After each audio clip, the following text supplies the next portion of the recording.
When the criminal tortured me to death, I was 3 months pregnant, but my husband Mark, the city's most prominent detective, was at the hospital with his first love Emma, accompanying her for her medical checkup 3 days ago. He demanded me to donate my kidney to Emma. When I refused, telling him I was 2 months pregnant with our child, his eyes had turned cold. Stop lying, he had snarled. You're just being selfish. Trying to let Emma die. He pulled over on the dark highway. Get out, he ordered. Walk home since you're so heartless. I stood there in the darkness and was kidnapped by the vengeful criminal, whom Mark had once imprisoned. He cut out my tongue. With cruel satisfaction, he used my phone to call my husband. Mark's response was brief and cold. Whatever it is, Emma's medical checkup is more important. She needs me right now. The criminal let out a dark chuckle. Well, seems like the great detective values his ex's life more than his current wife's. When Mark arrived at the crime scene hours later, he was horrified by the brutality inflicted on the corpse. He angrily condemned the murderer for treating a pregnant woman so cruelly, but he didn't recognize that the mutilated body before him was his own wife. My body was discovered in an abandoned building. The construction worker vomited as he dialed emergency services. Mark rushed from Emma's kidney treatment to the crime scene. The forensic expert frowned, gesturing for them to put on masks. My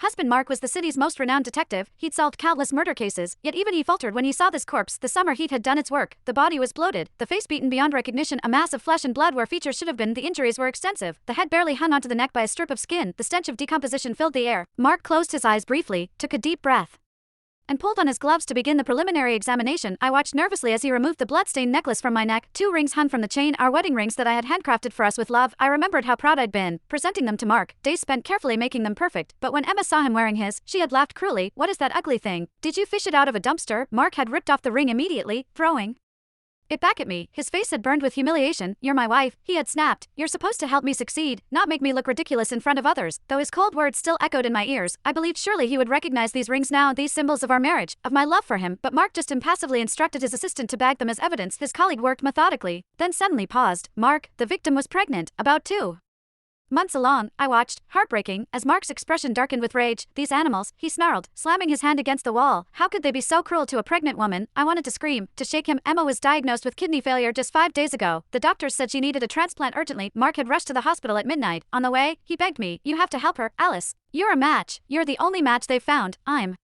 pregnant, Mark, 2 months. That's why I can't donate my kidney to Emma. Please understand. His response had been instant and cruel. Another lie. First you refused to help Emma, now you make up a pregnancy. How low will you sink? He abandoned me on the highway and then I was kidnapped. Now he stood over my body, burning with righteous anger for an unknown victim, but he refused to believe his own wife's pregnancy. He just instructed his assistant to note it down as just another detail in the case file.